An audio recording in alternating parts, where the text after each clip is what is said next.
The one I get asked about the most, or that gets me the most attention, is the one that got me into the Guinness Book of World Records, which for the shortest movie review ever written.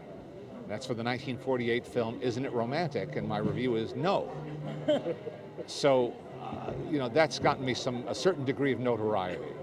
It may not be my best review, it probably isn't my best review, but it's my most popular review.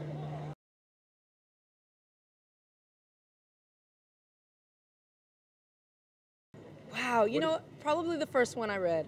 The first one I read was from Scott Foundas, Variety. It was when we had premiered at AFI in November. It was the very first review. I read it, I don't know, an hour at like at the after party or something. And I thought, oh my gosh, it's not that bad. Really, and there have been a lot of beautiful reviews, but that first one, and then also A.O. Scott of the New York Times, it's gorgeous. So, no, when thoughtful people think about your film in a way that, you know, you can tell that they've taken care with what they're saying, it means something.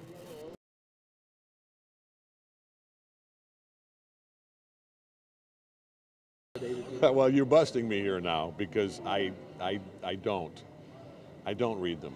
I used to read a lot of them, and then I got my feelings hurt. I mean, I'm talking about, like, you know, the Albany Rep. I mean, when I was doing theater 1,000 years ago, and then I would get my ego blown up, and I would get my feelings hurt, and I can't say that I steadfastly avoid them, and certainly, obviously, the reviews for this have been incredible, and you know, the quotes are all over the posters, and my brother-in-law sends them to me, and so I certainly have read a fair amount of them, but I can't say there's a favorite that sticks out. I mean, at least all the ones that I've seen have been glowing, and mostly, especially, again, here and in New York, you know, so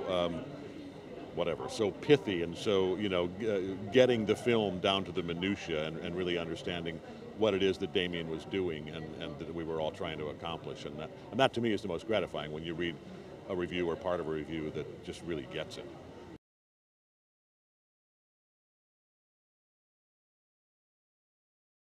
Well, there was an older film critic who's no longer alive, Robin Wood. He wrote for Cineast magazine, wrote books on Hitchcock, and an old school film critic. And he wrote the most loving, he wrote a very lengthy thought article on Before Sunrise that I did way early in my career. And it just gave me a lot of hope that this old critic I admired so much had thought this film through so thoroughly and tied it into film history and all that. So it's interesting when thoughtful film people who really know their history put it together and throw you into the continuum in film history. It's very flattering, you know.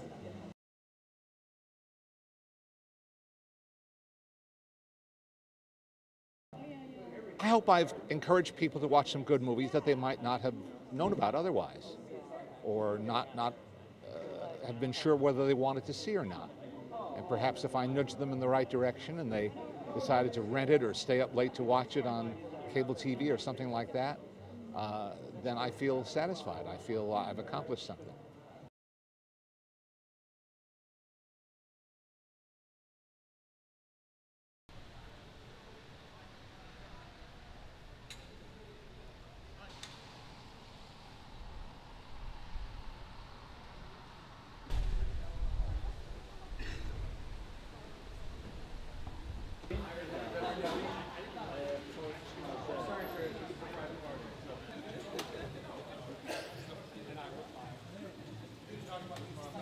They have a built-in audience, whether they're good or not, or whether I happen to think they're good or not. And so I value that opinion. I mean, any kind of thoughtful consideration of my film is worth me listening to, truly, whether it's from a movie.